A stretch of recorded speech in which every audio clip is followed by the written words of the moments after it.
Hello, everyone. Welcome to the Learning Guild. I'm Karen Gleason, your host for this session. And today we have PowerPoint tricks for rapid e-learning content development with Richard Goring, who is the director of Bright Carbon. And with that, I'm going to turn things over to Richard. And Richard, go ahead and share your screen. And Wonderful, Karen. Make sure you check that sound. Absolutely, will do. Thank you so much. Hi, everyone, and welcome to today's session. We're going to be talking about, as Karen said, awesome PowerPoint tricks to create content quickly and easily for all sorts of different applications. What I thought I would do is just really get straight into it. We're going to talk about stuff rapidly, and so I want to go through a whole load of different demos for you about how you can use PowerPoint and other tools as well, including today's sponsor iSpring, which I genuinely think is a superb piece of kit that you should be using if you're creating e-learning content. To start off with, though, let's do a little bit of a quick level set and look at some quick productivity tips and tricks. When it comes to creating PowerPoint presentations for, well, anything really, keyboard shortcuts are absolutely essential for you. If I go into edit mode here in PowerPoint, what you'll see is that I've got a nice little chevron. Now, I'm sure you all know that the keyboard shortcut for copy paste is Control-C and Control-V. When you do that, though, why is it that it pastes it just to the right and just below the original object? In 20 years of doing this, I've never once wanted to be there, and then you have to click and drag it somewhere else, which is annoying. So instead of that, I like to do something called the copy drag. If you select the object that you want to copy, press and hold the Control key, and then drag the object that you want to copy. When you let go of the mouse button, you'll have dragged a copy of that object somewhere else in the slide. It's even better if you also press and hold the Shift key whilst you're pressing Control, because the Shift key will lock the horizontal or vertical movement of an object. So now if I press Control and Shift and do the drag, it will now drag an object in line with the original. And so I've now created a copy there. And so you can happily go through and create as many of these things as you like to create a nice process diagram, for example. So really useful keyboard shortcuts there. Control for copy drag, Shift for maintaining kind of locking position. And so in, I don't know, 30, 50 seconds or so, not very much time at all, you can create a slide like this, where I found an image in the background, more on that later, created a chevron process, and then just done that copy drag with the Control and the Shift key. There's a whole load of keyboard shortcuts that you can use in PowerPoint, well over 200 of them. And if there's anything in particular that you want to know about, please do let me know. In general, if you find yourself creating lots of content, doing something in a repetitive way, there's a decent chance there's a keyboard shortcut for it. So check it out and see if you can get it.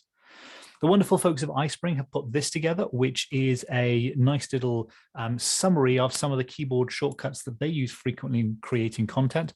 So well worth taking a look at, and I can put a link to that in the chat as well if everyone would like it. And you'll get that in an email kind of following the session. So a nice thing to kind of download and use. I should also say that as part of this session, you will get a PDF guide from me, which has step-by-step instructions of everything that we're covering today, which also has links to short video tutorials too. So much like those first couple of tricks, I want to go through quite a few things here fairly rapidly, so show you stuff rapidly so that you can create stuff rapidly, and you can pick and choose the bits and pieces that are going to be really useful for you. Okay, so with that in mind then, you've got keyboard shortcuts, but what else can you do to boost your productivity? Well, there's a number of functions in PowerPoint that I think can also be really helpful. Everyone, I'm sure, I hope, knows about the alignment tools. So home, arrange, and align here, which allow you to line objects up relative to each other. And if not, I'll touch on them briefly. But something that is often overlooked is something called the selection pane. Now, this is useful if you have any kind of complex content on a slide. Here, for example, I've got a world map, and this world map is actually a group of lots of different objects for every country in the world. Each of those countries can be moved around, so you can kind of choose whichever bits you want. Now, to manage all of these, to highlight the bits that you want, for example, is really difficult, particularly if it's relatively small.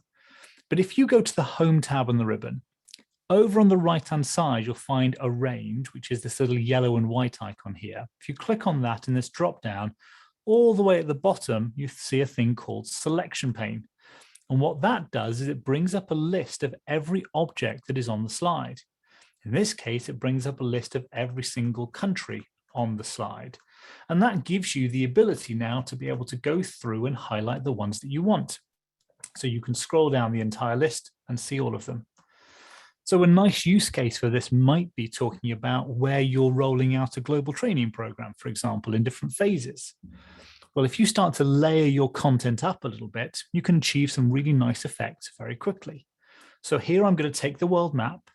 I'm going to do the copy drag with the control key held down. So I've got 2 of them.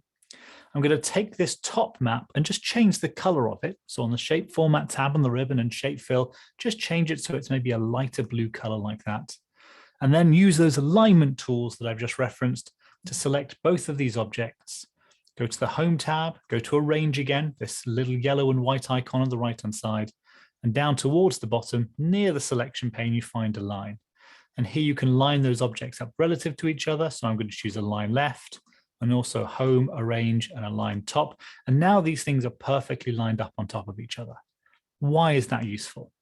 Well, if I select this top map, you see I've got all the countries here. I can then choose which of these countries we're going to be rolling things out in. So you can go through and find kind of wherever they are. All good there. Right, got them. And then change the color to whatever you want.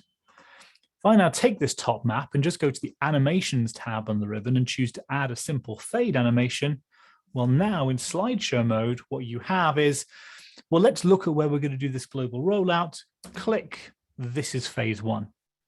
And in fact, once you've got that layer there, you can then do the same thing. I'm going to do the copy drag with a control key, change the color of this map here, use the alignment tools to line them all up.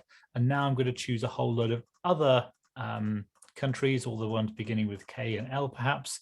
I think we had some of these previously, so that gives you an idea. And now we're going to do phase 2, which is perhaps a dark blue color.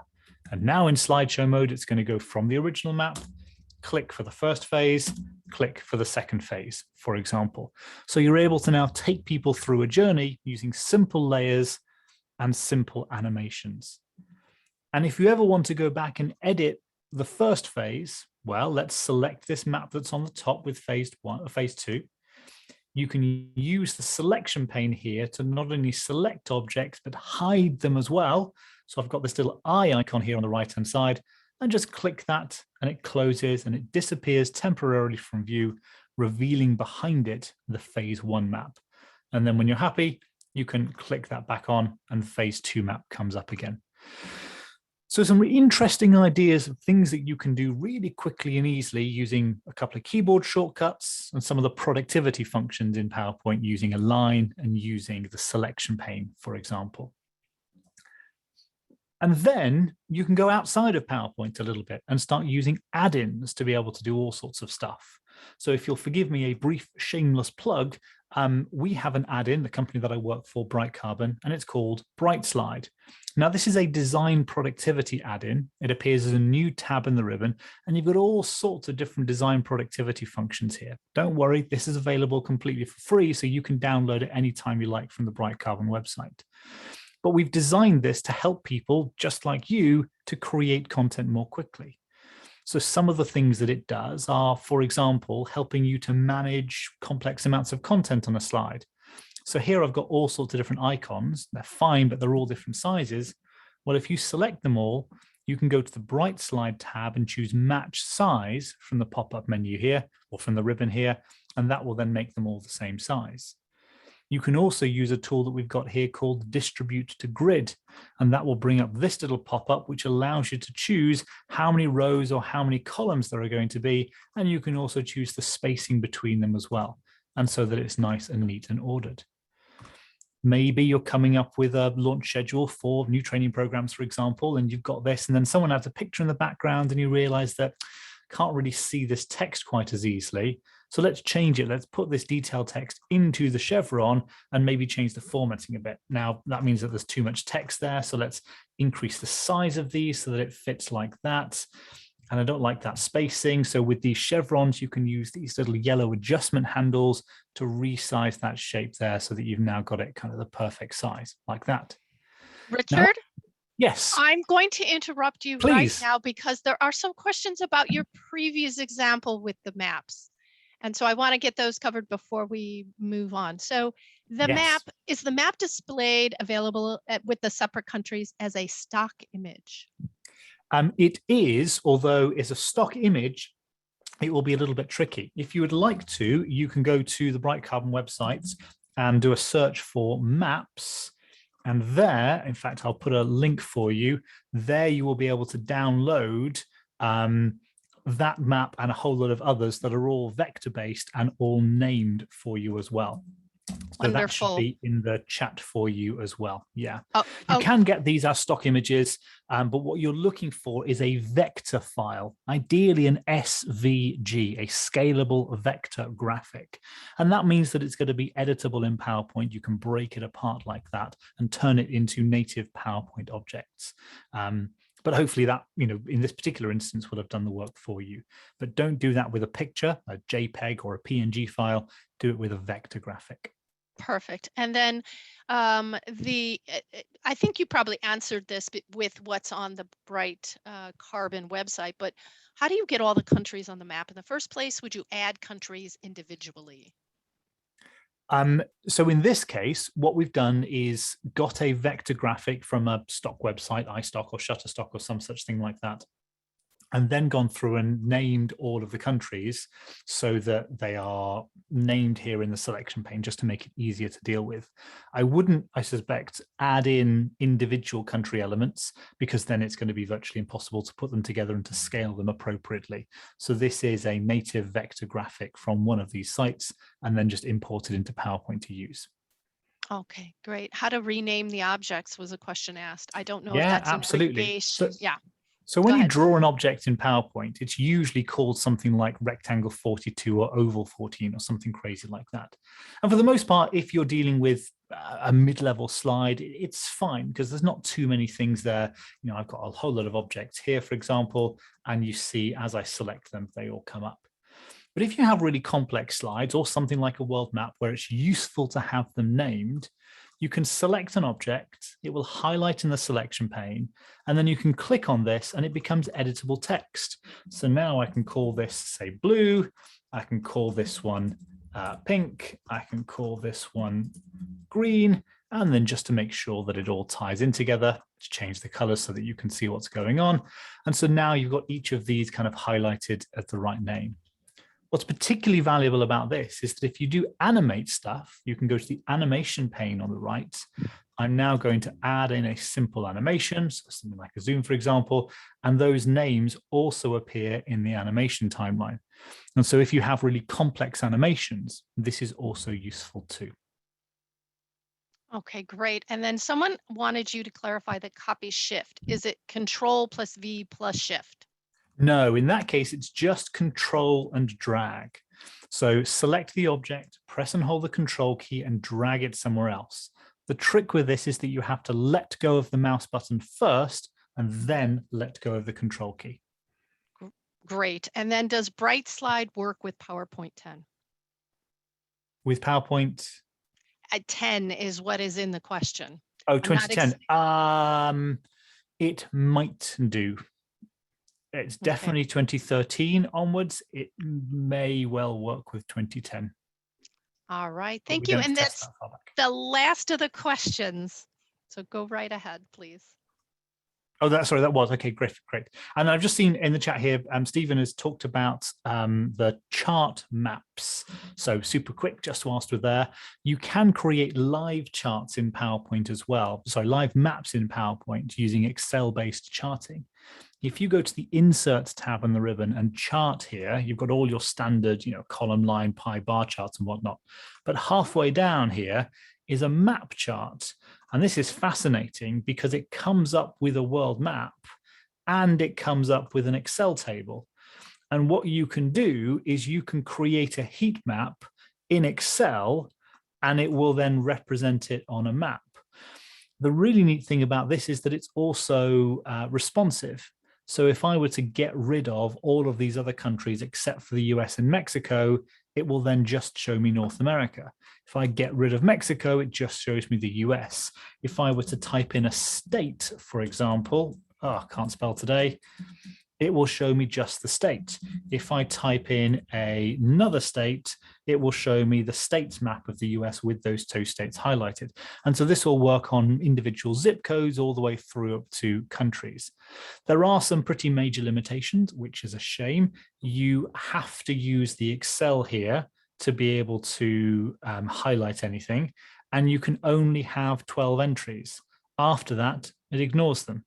I don't know who thought that was a good idea, but it means that you've got to use Excel and you're limited on the number of things that you're dealing with, which is a little bit disappointing.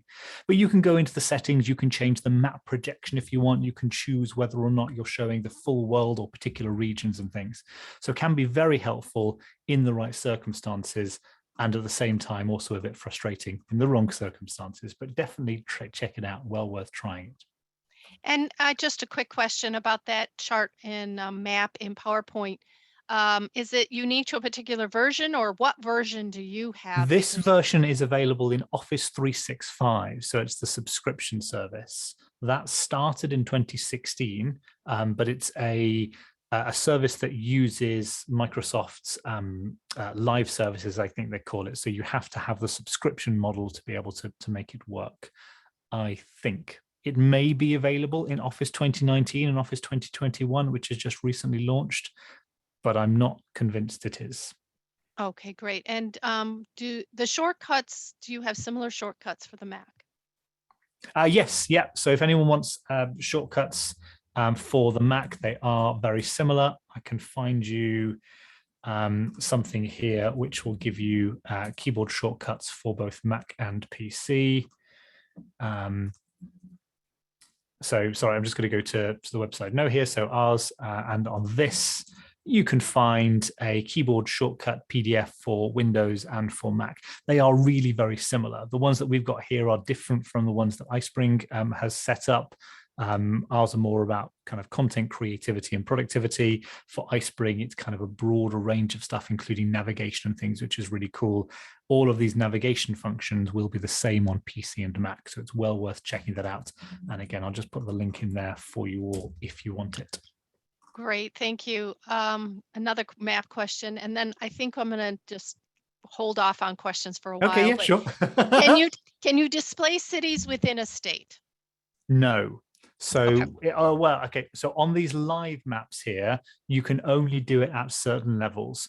So you can't highlight a city within a state like that, because it won't pinpoint it, it'll show you a particular area. So if I try to edit this, in fact, you know what, I don't know if there will be cities. Let's try. So I'm in Boston, for example, like that. Let's get rid of that. Let's get rid of that. See, it's not going to show me Boston, but I need to do like zip codes.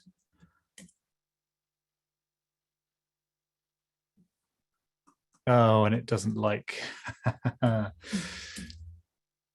There we go. So apparently that's a zip code near Boston. And then I'm assuming there's another one like that. Now it's showing me the tiny, tiny zip codes in, a county in Boston, maybe. But it's kind of, you've got to play with it a little bit. It won't show you cities, but it will show you geographical regions and stuff. So yeah, give that a go. All right. So yes, back to this then. So other productivity bits and pieces, we were talking about BrightSlide and the adjustment handles here. Find it very annoying to then match all of these adjustment handles so that they're perfect. So one of the tools that we have in this BrightSlide add-in is an adjustment painter, where you can copy the formatting of one and then you can paste it across to all the others so they're now nice and consistent. We've also got tools to help animation as well. We'll talk a little bit about animation later, I suspect. But here we've got a really complex slide, lots of different bits and pieces. Just looking at it, this isn't really very useful. It's not got enough contrast to be able to see it. So what I want to do is change that for a better color. That one's the same. Is that? Oh, I'm not sure. So finding all of these that are the same are a little bit awkward, particularly on a complex slide. We've got a tool here that allows you to select different objects based on similar attributes. So I can choose to select all the objects on the slide with the same fill color It finds all of those and then change the color to something that's got a better contrast. I also want to animate all of these pins because they don't at the moment. So I can select one of them, select objects of the same type, select all the pins, and then you can animate them in. You could use a standard animation, but it's maybe a bit flat. So in BrightSlide, we have a library of animation effects, and you can add your own into this as well if you have a particular style or things you want to do. So I like this one called Bounce Entrance, which just gives a little pop. And so that will now add in a series of 3 animations, all with the right timing and stuff onto it, so that it just feels that little bit nicer when it comes in like that. Feels a bit too much for it all to come in at once. So we have another animation tool called the animation waterfall delay. And so that will give you a little pop-up here where you can choose to have a staggered delay for all of these things. Choose OK, that will go through, stagger all of those. And now when you're in slideshow mode, it will come up and it'll populate quite nicely across. So none of these things are impossible to do in PowerPoint. It just saves you an awful lot of time to do it like that. A feature that was just launched in the last week, which we think is particularly helpful, if you don't mind me saying, is called Animate to Last. I'll talk about the Morph transition a little later on in the session, but this is kind of, sort of, a bit like Morph, but using animation on a single slide instead of having to go through multiple slides. We call it Animate to Last. If I have an object here on the left and an object here on the right, I can make this object on the left animate in so that it is the same as this object on the right. By going to BrightSlide, choosing Animate to Last, it will now apply all of the animations required to make this on the left turn into this on the right. And so in slideshow mode, I can now have it grow up like that. Perhaps better than that is that if you wanted to go back, forward, and then back again, I can also choose Animate to Last and apply the reverse animations.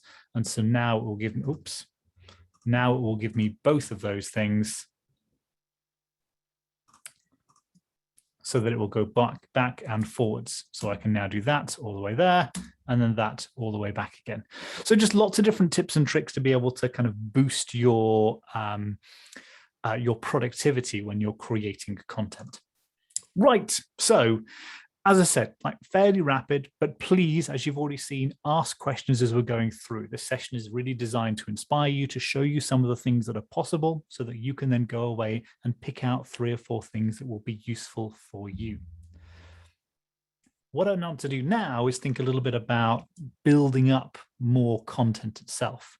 And so using iconography and imagery and graphics can be really helpful to create content that is compelling and engaging for your audience.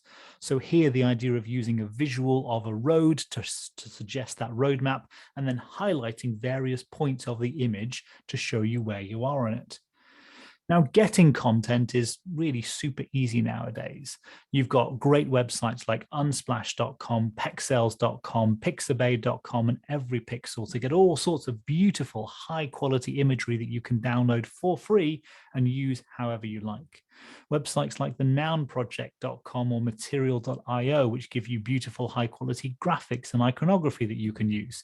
And don't worry, I know I've gone through those quickly, but in the PDF that you'll get as a download after this session, this is one of the pages in it, which has 9 websites that we think are particularly helpful for getting these free images, and this page, which shows you a whole lot of icon sites that you can go to.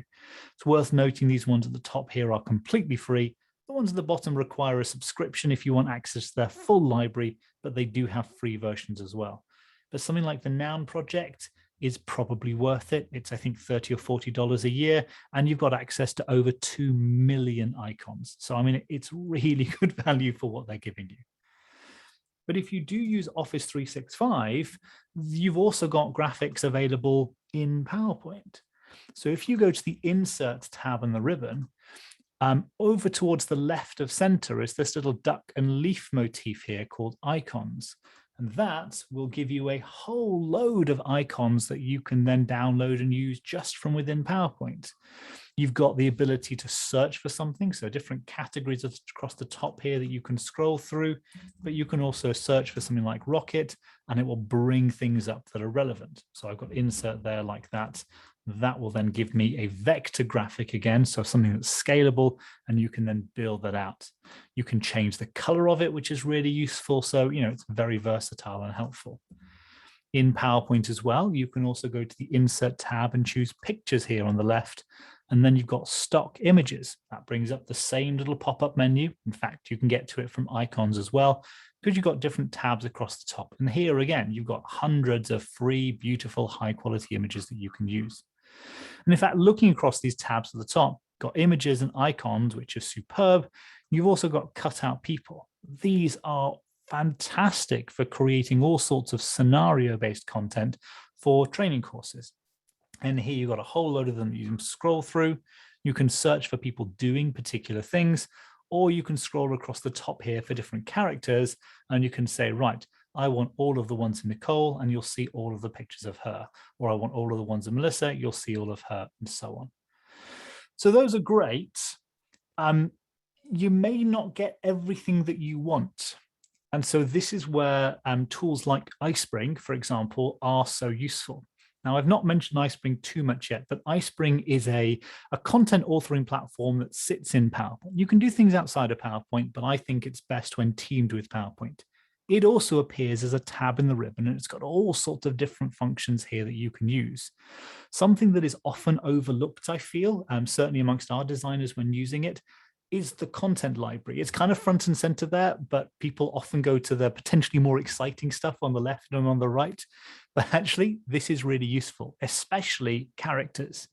Here you can get all sorts of different pieces of content. But if you click on the character library here, it will bring up a huge range of different characters, like more than I've seen anywhere else. You can scroll through and you can see them, all these different people, and then you choose any one person and you can see that person in hundreds of different poses, like loads and loads and loads of them. Again, you can search for particular things at the top, but PowerPoint itself has some of these. iSpring has thousands and thousands of different people and different poses. I think it's 30,000 graphics or something that they've got in this library. And so it's super helpful and super useful to be able to blend things together like that. So well worth checking that out, if nothing else, but a lot of them are really very helpful indeed.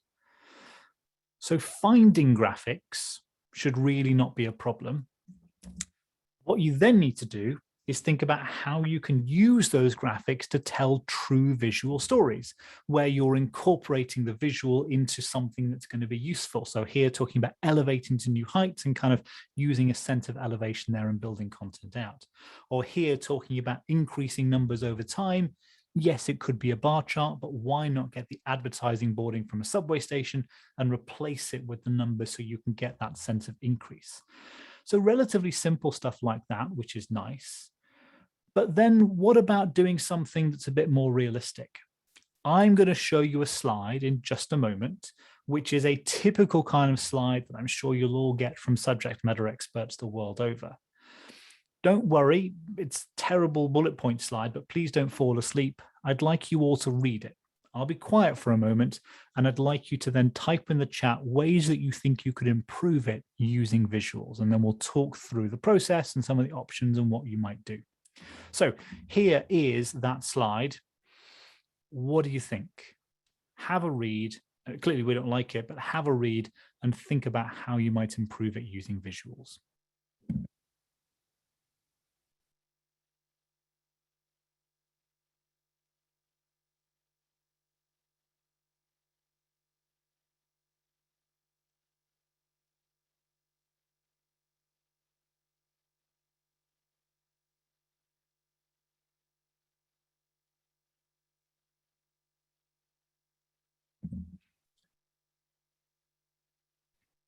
Some of you guys are far quicker at reading than I am, but yes, some stunning suggestions coming through. Clearly, you get rid of a lot of the text because there's way too much here. This is a script, this isn't a slide, and yet people deliver these things all the time. There's too much stuff going on. Let's try to break it down. Let's definitely use maybe some iconography or some graphics. So the clocks for the time, the picture for the I statement, the lock for keeping it private. Yeah, absolutely love that, totally. So clearly there's some really useful ways of being able to do this. Generally speaking, the process that we would follow for this and any kind of slide like it is to think about what are the elements in this that are important. So try to cut through the prose or the unnecessary language that people are using on it. So if you do read through this and you were to strike out a lot of content, what you probably say is that this here, these pink words, are maybe the most important parts of it, the things that are kind of key to it, the things that you could represent with a visual in some way. And so if you take just those and combine them together, because there's a lot of repetition in there, what you're kind of left with is this, which feels far less overwhelming. Clearly, this isn't the slide, but it means that it's easier for you to process. And then you think about it like you've got kind of characters here. So you've got you as the training manager, you've got your team members, you've got the things that are happening, so the feedback and the positive experience, and then you've got the particular actions that you should take. So keeping it timely, using I statements, and keeping it private. Now with those 7 objects, you think, well, can we represent that in a way that's visual? And a neat way of doing that would be maybe to get an image of a couple of people having a conversation here and to say, this is how to give feedback. Great. So we've got that kind of natural environment where people are having a chat. Then what were the statements that we had to go through? Well, we've got kind of the training manager, we've got the employee team member kind of here. We first of all need to keep it timely. So we've conveniently found a picture with a clock in the background as well. Great. Let's highlight the clock and just emphasize that point. Then we were talking about using I statements. So the training manager has to use I statements. Let's highlight the training manager as well. And then we're talking about keeping it private. So maybe putting those people into a silhouette form so that other people aren't involved. That's all done on a single slide using PowerPoint. And I think there's some interesting techniques there that can be applied to lots of different slides to be able to build it up. The first thing that I want to look at is the clock. So how do you highlight that clock there to be able to build it up so that you can keep it timely? So what I want to do here is say, well, I've got the clock. How would you highlight that? I'm going to use an interesting tool called the Merge Shape Tools. And so what I've got here is a circle. So I'm going to draw the circle here like that. And I'm going to cover up over the clock, which seems kind of counterproductive, I realize, but don't worry, it's a 2-step process. What I'm then going to do is draw a box that fits over the entire image like that. And I just change the color so you can see what's going on. If I send this backwards in the layers, you now see that I've got the green box and then let's change it to a pink or something, the pink circle which covers over the clock precisely.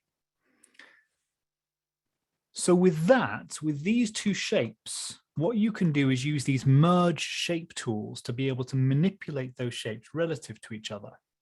If I select this green rectangle and then select the pink circle, if you go to the Shape Formats tab on the ribbon, over on the left-hand side here, you've got this Merge Shapes button, this little Venn diagram thing. And this is where the magic happens. This is allowing you to manipulate those shapes. Now, you can do all sorts of different things here, but the one that's perhaps most useful, certainly in this instance, is Subtract at the bottom of the list, because that will subtract or cut away that pink circle from the green rectangle, revealing behind it the clock. So now it's just a rectangle with a hole in it, but because you precisely position that pink circle over the clock, it gives you that sense of highlighting it. Then you can right-click on this and choose Format Shape from the pop-up menu. And in your fill options here on the right, you've got this transparency slider. And if you then put a little bit of transparency on that like that, send this backwards behind there, maybe change the color so it's a bit darker, you now get that sense there of being able to highlight this nicely like that. And in this particular case, just because we've got the aesthetic of it, I'm going to copy this gradient here and paste it across. And you can do that by selecting an object you like the formatting of and doing Control and Shift and C, and then Control and Shift and V to paste it. So we've got that as kind of one option, which is really helpful. What about then taking it further? So using the I statement. So in this case, we've got the chap on the right being the training manager, but as pointed out before, it could absolutely be the person on the left. We largely did it just so that it's kind of separate from the background, as you'll see in a second. But yes, it could be either of them very happily. So this is a little bit trickier because if we go back to the original kind of version of it, what we've got is this, where it's the same technique, but we've got kind of a cutout of the person. What's going on there? Well, you can start to create these really custom cutouts, if you like, by using a second interesting tool called the freeform tool. Now, this is really quite awkward to use until you get the hang of it. It's a bit counterintuitive, but it's well worth getting to know it. On the Home tab in the ribbon, over on the right, you've got the Shapes gallery here. So all sorts of different kind of graphics there, all different shapes. Under Lines at the top here, second in from the right-hand side is this little kind of squashed Pac-Man thing called Freeform. What that does is it allows you to create any custom shape you like. Now, if you click on that, you can then click and then let go of the mouse button and start to draw the outline of a shape. So in the bottom right-hand corner there, hopefully you can just faintly see a little gray dotted line. That's going to trace the outline of any custom shape I want. And what I'm going to do is just run my mouse cursor over this chap fairly quickly and just keep clicking every time I move it significantly. So I have lots of small little short lines kind of going through it. Now I'm going to be super rapid. You might take a tiny bit more time over it, but not too much.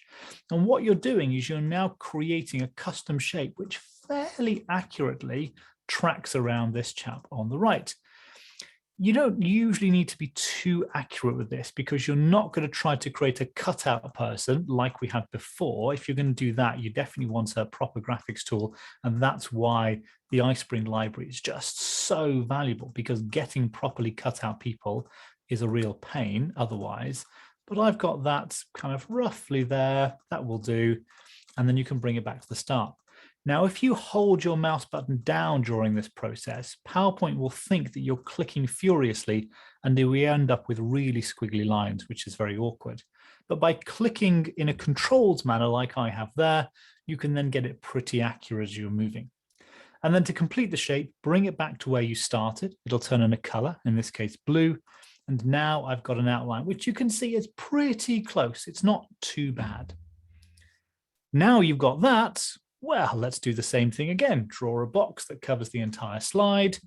I'm going to send this backwards so that you can see that in the layers, and then use the merge shape tools again to take this box, to take that, and then I'm going to go to shape format, merge shape, subtract again, and now you've got that cut out there. And again, nice and quick and simple to be able to deal with it.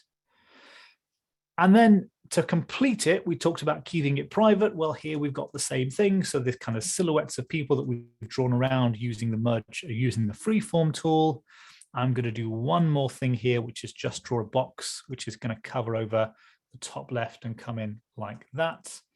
And then if you take this box and this silhouette, go to shape format, merge shapes on the left, and this time choose union, it combines them all together as a single object. And now you've got that sense of the silhouette kind of coming over those people there like that. So in 3 steps, what you've been able to do is tell that story with the key things that you wanted. And it's just using that combination of the freeform tool and the merge shape tools, which I think can be so valuable to be able to highlight content in all sorts of different ways. Like just super quick, just to show you one other example of where I think this is really valuable, is if you wanted to create charts, for example, or tables. So you have a chart with lots of data on, this is just the standard ones that comes up, but it's fairly simple. Charts are generally more complex than this. Using that idea of masks works so well to be able to focus your audience's attention on what's important. Here I've got the chart and I can say, but actually it's category 3 that's most important. Well, I'm going to draw a box here that's white, right click on it, choose format shape again, go to the fill options and add in that transparency, usually somewhere between 20 and 30% works well. And then I'm going to copy and paste that across using the copy drag like that, add in a simple animation, animations, add animation, choose a fade. And now you've got here, here's the chart, but click, this is where I think we should be focusing today. For example, same thing works well with tables, screenshots, diagrams, sitemaps, anything you like where you've got something complex and you want to focus people's attention on what's important. So masking and custom stuff like that works really well, is a very valuable technique. One of the other suggestions that came up, though, in terms of trying to update that slide was to use a dialogue simulation. And this is another trick where we use iSpring on a regular basis, this kind of add-in for PowerPoint that you can get, not an add-in for PowerPoint, separate thing, but it has an add-in component to it. So you can take the same thing and you can start to build really sophisticated dialogue simulations using it. So I'm going to go here to the iSpring Suite 10 tab on the ribbon. And over on the left-hand side, you've got all sorts of really cool things you can add in. iSpring gives you the ability to add in custom quizzes and interactions, which are fabulous, and you can track them, and it's brilliant. But the dialogue simulation is something that's really very cool. What that does is it brings up this little tool here where you can choose to add in a simulation, and it gives you the ability to add scenes. Now, these scenes, I think, are fabulous because you've got the ability now to choose what someone on the screen says and what the replies are going to be. So we might have someone who's going to say, hi, I'd like to talk about workplace communication. We can put that character speech in there. That's what the person is saying. You can choose what the character is. So you click on this choose character here, and it will then come up with those same characters from before. So lots of different people that you can choose from. Let's choose her, for example, there. You can choose whether or not you can add your own custom ones as well if you need to. That's the person. And you can also choose a background. So it could just be they've got kind of a fairly plain background, or you can try and simulate kind of realistic scenarios. And again, you can choose from this library of loads of them, or you can insert your own if you prefer to from a content library. I'm fine with just the default there. And then you can choose to add replies. So these are the different options that people can create. So we've asked that first question. I can then choose sure what's up, for example. That's one option. I can add in another one like that. I can add in a third. So nice and quick to be able to deal with it. Great.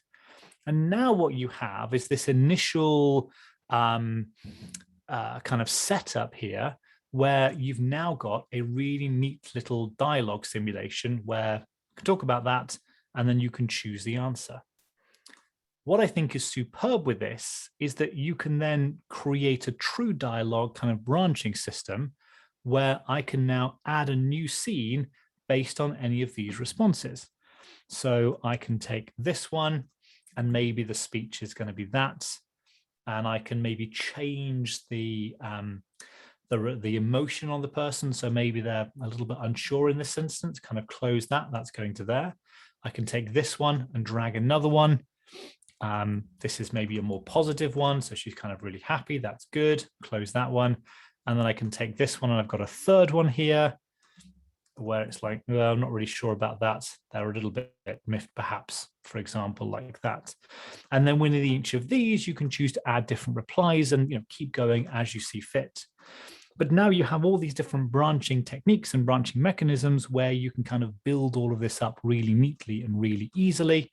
So I can add in maybe another reply to that, for example, and you can play around with it. And once you've got that, you could see it, and then people can go through and say, yeah, absolutely, let's go through that. And then she's then happier, and you've got that, and you can see what's happening. So again, like useful ways to be able to quickly build up stuff. And I think this dialogue simulation for training content works so well, and it's just built into this and just makes it really easy compared to trying to do this in native PowerPoint, which would be difficult at best and possibly impossible depending upon what you're trying to do with it. So if you are an iSpring user or you're interested in it, it's well worth checking that out because it works really very nicely indeed. So have a go with that. You've also got other tools available to you to be able to create really dynamic scenarios and dynamic visuals. So back into PowerPoint here, I wanted to talk about the Morph transition. So I touched briefly on this idea of Morph. And Morph is a transition that allows you to move seamlessly from one slide to the next. Now, if you've never used it before, you're in for a treat, and you'll kick yourselves that you've not tried it previously. So previously, I had a little box on the left-hand side here like that, and then I made it larger and moved it over to the right. Now, you can do that without animation at all. If I were to take this slide on the left and duplicate it using Control and D, I can take this box and move it over to the right-hand side. So far, so basic. But if you go to the transitions tab on the ribbon, you've got all these different transitions that allow you to move from one slide to the next. Most of them are terrible. Don't bother. If in doubt, choose fade. But this morph transition on the left-hand side here is really interesting because what it does is it recognizes any objects that are the same on both slides. So in this case, the square, and in slideshow mode, it will now seamlessly move from one slide to the next. And you think, oh, now that is quite clever. But even better than that, if you were to say, shrink this down and change the color, then PowerPoint goes, okay, it's the same box, but in a different place and a different size and a different color. I can handle that. And all of a sudden you have a world of possibilities to you. A small green circle on the top left can morph into a large purple circle on the bottom right. Even better, we've been fancy and got a photo in the background which moves ever so slightly between the two slides to give you a parallax scrolling effect. And you go, wow, how is this helpful to the learning experience again? And this is potentially the problem with Morph, because it can get really fancy, not always that useful. But it can be incredibly useful. So here, for example, let's go back to that map idea from before. And this time, rather than just showing all the places where we're going to be launching new training programs, I want to show the specifics of each of them. So here we can say, well, we've got these different pilot activities that we're going to assess here in these 3 different places. Now let's take a look at the first of these and zoom into the map and show it, and then move across and change the magnification of the map a bit more, and then move across and change it a bit more. And you can see different regions and different areas and what's going on. All of a sudden, that is now a good use of Morph to help your audience to orient themselves to be able to move through the different stories that you're trying to tell. And that's all just done using Morph. So if I take this slide here, I've got the map and I've got the 3 things that are highlighted. So nice and simple. These are just circles. Then I go to the next slide and I've got the same map, just copied and pasted across. And I've got the details with an icon there. And I've got the circle, which is just larger. So really simple. The thing that's really magnificent with Morph is that what it will allow you to do is to take this. I'm now going to increase the size of it like that. I'm going to highlight one of the countries in it. So just Peru, this is the same map from before. Let's make that kind of green like that, and then position that kind of there, like that there.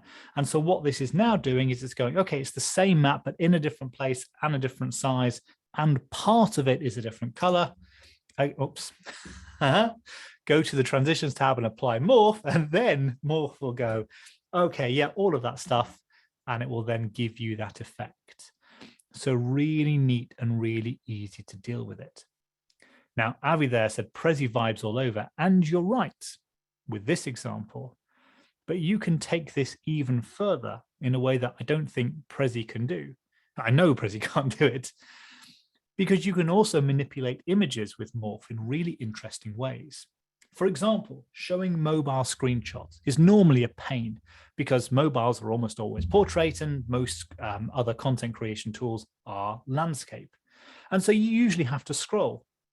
You can create scrolling effects using Morph. So if I go to just a quick demonstration of how this works, it's all about image manipulation and how Morph treats cropped images. So here I've got a picture. If you go to the picture format tab on the ribbon, over on the right-hand side, you've got crop. I'm sure you're all familiar with that. And crop then brings up these little black grab handles, and you can use that to crop the image down. Great. It looks like the image is smaller. That's not entirely accurate. What crop really does is it creates a window through which you can see the image underneath. You see, if I open crop back up, the rest of the picture is still there. It's just hidden from view.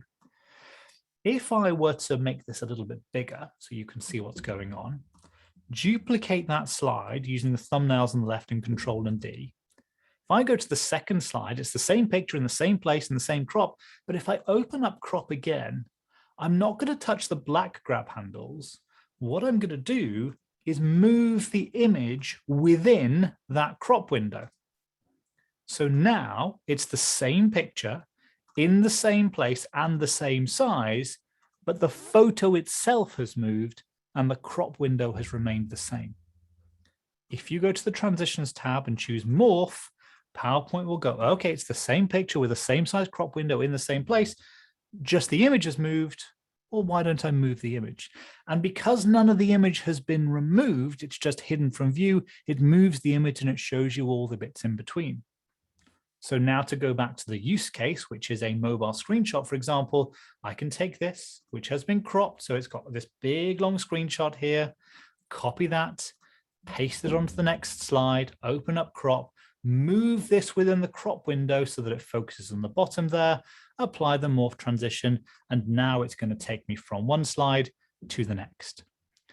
Morph also works backwards. So if I go from this slide to the previous one, it will show me going up as well. Better than that, perhaps, it's not just about moving it, but if I duplicate this again and open up crop, I can resize the image. I can make the image larger, but keep the crop window the same. So now I can do like a pinch to zoom to be able to focus on a particular part of it like that. And again, with the morph transition, what it's now going to do is say from this to scroll down to that, to then zoom in to that. So you can imagine the possibilities, all sorts of different things that you can do to bring your content to life and make it work really well. And this is why I think iSpring is such a useful tool. Now, there are loads of different tools out there, obviously, for you to be able to use with PowerPoint, and lots of different tools that you can have for e-learning content creation. None of them support Morph, except for iSpring. So when we're developing content, when we're developing e-learning stuff, yes, sometimes we'll use it in kind of native programs, but often we'll develop stuff in PowerPoint and use iSpring as a conversion tool to convert it into HTML5. And so just to show you kind of that conversion super quick, if you were to build this out, once you've got your presentation all sorted, you can go to the iSpring tab and you can choose here to publish that. Now, there's a number of different things you can do depending upon your requirement. Sometimes we publish things locally because it's useful to have all of that there. Often you'll be publishing to an LMS, for example. You can choose your SCORM profile in there if you want to. You've got a variety of other different tool sets here. You can use a player that kind of iSpring gives you, or you can have your own custom stuff. So a lot of different ways of being able to play around with it. But to me, the simplicity of this and the fact that it works with so many of PowerPoint's features is, I think, one of the reasons that it's at least worth investigating and checking out. It is a genuinely useful tool. And it's interesting, this session is sponsored by iSpring, of course, but I say exactly the same thing in sessions that I do that aren't sponsored by iSpring. I think it's just a really good tool. And the folks at iSpring are really good to chat to as well. So it's well worth checking out because you can get all of these kinds of things just built in. And you've got the phenomenal power of PowerPoint as a content creation authoring tool, and then iSpring to add all these other bits and pieces and then export for you as well. So kind of worth looking at. And I think that's really helpful. So we've got that as kind of useful stuff. So well worth checking that out. Karen, we have, what is it, like 7 or 8 minutes left. There's one more thing that I thought would definitely be worth showing. But before we get to that, are there any other questions that we can answer, do you think? There are a number of questions, so I have been answering as best I can. I think you may have answered this, but I'm going to, does iSpring work with an LMS? Yes, absolutely. So one of the published tools that you've got here is to be able to publish with various LMS settings. So you can publish for LMS and you can play around with some of those settings there based on what you require. But yeah, we frequently use iSpring to publish when we're creating content for our clients and yeah, publish to people's LMS and our own as well. Okay. And way back when we were talking, when you had the 3 different boxes, this was a point on accessibility. Can you clarify how reading order is managed? I thought the correct reading order starts at the bottom, not the top. The screen with the 3 colored squares, the blue should be at the bottom as it appears first on the screen. I think it was the boxes that you just, drew in. So how that affects the accessibility.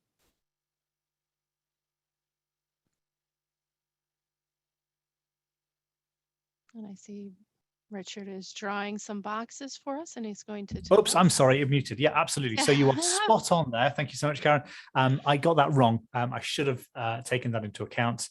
If you have different elements here, the order is always based on what you created last, and it's based on the selection pane order. So in this instance, PowerPoint will build, screen readers will go from the thing that's at the bottom of this list to the top. And so usually what you created first is at the bottom there, and then next up, and then next at the top. So in this instance, it would read the title first, then rectangle 2, then rectangle 3, then rectangle 4. It's a bit counterintuitive, the way that it goes from the bottom to the top. There is hidden away in the accessibility checker. You can search for it. Oh, there we are. Display the reading order pane. It's almost as if it's reading my mind.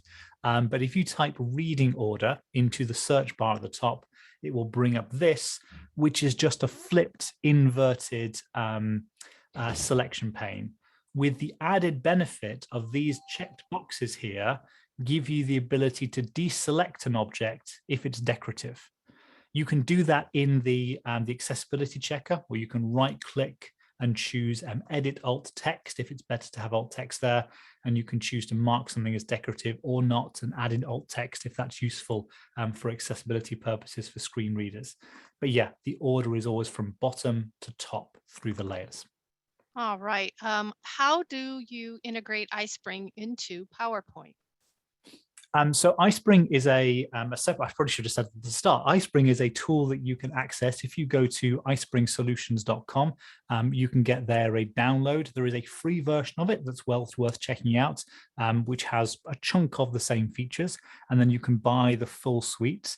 When you download it, it can appear as a standalone tool, but as part of the download process, it will put its tab in the PowerPoint ribbon here for you, and that's where you get hold of all the accessibility stuff. So iSpringSolutions.com is what you want, and download the trial or the free version, or subscribe to it, where you can get all these different functions. I think I know the answer, but I'm going to ask it anyway. Our IT department does not allow us to use outside add-ons. Is there a website where I can use these tools without adding it to PowerPoint? No. No, I didn't think so either, but I thought I'd ask just in case. They're getting there. So just to address that point, Microsoft is making a really big push with a new form of coding language called Office.js. All of these add-ins that you get are built in older coding languages, things like VBA or a COM add-in. And so they require an install. Because everything is going web-based, Microsoft has started to develop a different kind of add-in thing called Office.js, which means that it will also work in a web browser. Excel has loads of really cool stuff that you can do with it.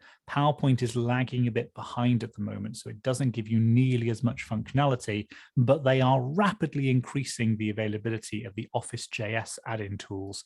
And so one day, hopefully, a chunk of these will also be available in the web-based formats as well. But unfortunately, not right now. So a question about morphing. I'm going to combine these. Is Morph part of PowerPoint or BrightSlide? And does iSpring support the morphing technique? And can you publish with iSpring when there's a morph included? Yes, and that's why I think it's just so good, because it's the only one of these tools that does support Morph. So Morph is a PowerPoint feature. It's in the Transitions tab in the ribbon, and it's really easy. It's one click. We have, as part of the BrightSlide add-in, this animation-based version of Morph called Animate to Last. It's not exactly Morph. It does things slightly differently, but it's using animations over a single slide instead of 2 slides there. And so that is available in the BrightSlide add-in. And purely what that is doing is just saving you time calculating all of the animations that you need to make it work. But it's also all PowerPoint functionality, the animations themselves. And iSpring is a separate add-in that allows you to publish your PowerPoint files to SCORM-compliant HTML5 so that you can put it anywhere you like.